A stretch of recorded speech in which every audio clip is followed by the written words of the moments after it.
કાંઠામાં એટીએસે પકડેલા જૈશ એ મોહમ્મદના આતંકવાદીઓનો જે આખો મામલો છે। પાલનપુરના ભાગળ ગામેથી ઝડપાયેલા 3 આતંકવાદીઓને લવાયા ભાગળ ગામ। રિમાન્ડ દરમિયાન વધુ તપાસ માટે એટીએસ ત્રણેયને ભાગળ ગામ લાવી છે। આતંકી અહમદ ગાજીવાલા મુદસીર ગાજીવાલાના ઘરે સર્ચ ઓપરેશન એટીએસ દ્વારા 1 કલાક કરતાં વધુ સમયથી સર્ચ ઓપરેશન હાથ ધરવામાં આવ્યું। એટીએસ દ્વારા ઇબ્રાહિમ મોહમ્મદ હુસેન ગગાના ઘરે પણ સર્ચ।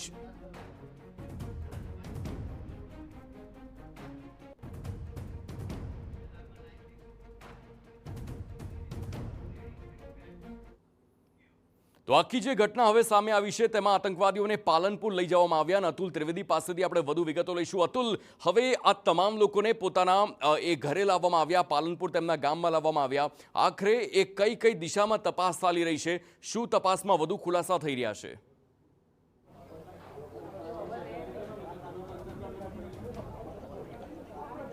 હાર્દિક, ગુજરાત એટીએસે જે 8 આતંકવાદી પકડ્યા હતા તેમાંથી 6 આતંકવાદી બનાસકાંઠાના છે અને એમાંથી 5 જેટલા જે આતંકવાદી છે તે ભાગળ ગામના છે।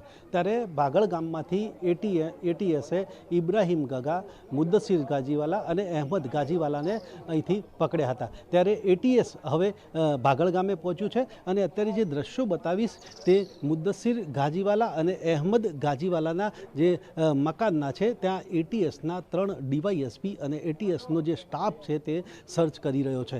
જે પ્રકારે અહીંયા અહેમદ ગાજીવાલા અને મુદ્દસીર ગાજીવાલાના ઘરે સર્ચ ચાલી રહ્યું છે અને ત્યાં કંઈક સાહિત્ય એટલે કે સાહિત્ય સ્વરૂપે પણ કંઈક મળ્યું હોય એવી શક્યતા છે। એટલે કે અત્યારે તો આ જે ભાગળ ગામમાં છે એ ઇબ્રાહિમ, મુદ્દસીર અને અહેમદ ગાજીવાલાને ત્યાં એટીએસ સર્ચ કરશે। છેલ્લા 1 કલાકથી એટીએસનું આ સર્ચ ચાલી રહ્યું છે અને અત્યારે જે આતંકવાદી જે ગતિવિધિઓ છે તેની જે પ્રવૃત્તિ છે અને તેની દિશામાં અત્યારે એટીએસ તપાસ કરી રહ્યું છે। એટલે કે આ અહેમદ અને મુદ્દસીરના જે ઘરેથી તપાસ બાદ જે એટીએસ છે તે ઇબ્રાહિમ ગગાના ઘરે ત્યાં સર્ચ કરશે। ઇબ્રાહિમ ગગા છે એ અગાઉ રાજબહાર એટલે કે કાશ્મીરમાં તાલીમ પણ લઈ આવ્યો હોવાનું મનાય છે। ત્યારે એટીએમ છે એ આ ભાગળ ગામમાં જે પ્રકારે અત્યારે તો સર્ચ કરી રહી છે। અતુલ, જે આપે કહ્યું કે જે પ્રકારે એ લોકોના ઘરે ગયા છે, ગાજીવાલાના ઘરે ગયા ને ત્યારબાદ ત્યાં વધુ તપાસ ચાલી રહી છે। સવાલ એ થઈ રહ્યો છે કે એક સોસાયટીમાં જ્યારે તે લોકો રહેતા હોય,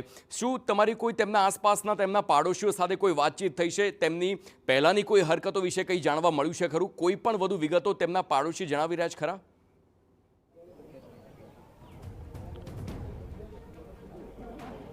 આપણે જાણે ભાગળ ગામમાં પહોંચ્યા હતા ત્યારે ગામ લોકો સાથે પણ વાત કરવાનો પ્રયત્ન કર્યો હતો, ગામના સરપંચ સાથે પણ વાત કરી હતી, પરંતુ સરપંચોને ગામજનોનું આડોશી પાડોશીને કહેવું છે કે આ ગતિવિધિઓ હતી એ અત્યંત ખાનગી ચાલતી હતી અને જે પ્રકારે એના પાડોશીઓ છે તેમને પણ આ ગતિવિધિઓનો ખ્યાલ ન હતો। અત્યારે જે એટીએસે ત્યાં અમદાવાદ સર્ચ કર્યું હતું ત્યારબાદ એમના નામો ખુલ્યા હતા અને ત્યારબાદ એમની અહીંથી ધરપકડ કરી હતી। એટલે કે અત્યારે તો ગ્રામજનો અને પડોશીઓ અજાણ હોવાનું કહી રહ્યા છે, પરંતુ અગાઉ 6 માસ અગાઉ પણ એક જે ડૉક્ટર હતો અને તે ભાગળનો વતની હતો તેને પણ એટીએસે પકડ્યો હતો। ત્યારે ક્યાંક ને ક્યાંક આ બીજી વારની ઘટના છે કે આતંકવાદી ગતિવિધિ સાથે જોડાયેલા 3 લોકો ભાગળ ગામમાંથી પકડાયા છે। એટલે ક્યાંક ને ક્યાંક અણસાર હશે, પરંતુ અત્યારે તો કોઈ સ્પષ્ટતા અથવા તો કોઈ બોલવા માગતું નથી। જી બિલકુલ, આભાર અતુલ સમગ્ર માહિતી બદલ। તો ભાગળ ગામમાંથી આ 2 આતંકવાદીઓ ગાજીવાલા અને બંનેને હવે તેમના ઘરે જઈને સર્ચ ઓપરેશન અને વધુ તપાસ ચાલી રહી છે।